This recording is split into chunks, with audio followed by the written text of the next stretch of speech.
मित्रांनो, आपण आज एवढ्या शांततेत प्रजासत्ताक कुणामुळे साजरा करत आहोत? त्या महान वीरांमुळे, ज्यांनी आपल्या प्राणांची आहुती देऊन या भारताला स्वातंत्र्य मिळवून दिलं.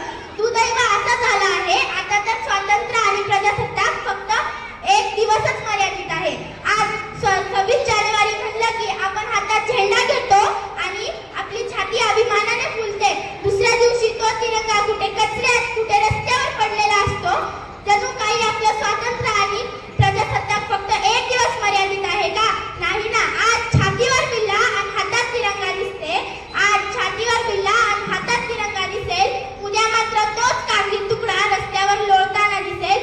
उद्या मात्र तोच कागदी तुकडा रस्त्यावर लोळताना दिसेल. देशभक्तीचा हा जोर फक्त एक दिवसाचा नसावा. देशभक्तीचा हा जोर फक्त एक दिवसाचा नसावा, तर उद्याही प्रत्येकाच्या काळजात फक्त तिरंगा असावा. तर उद्याही प्रत्येकाच्या काळजात फक्त तिरंगा असावा.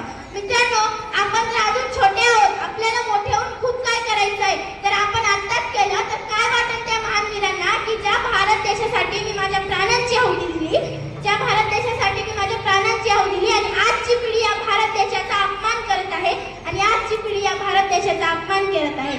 मित्रांनो,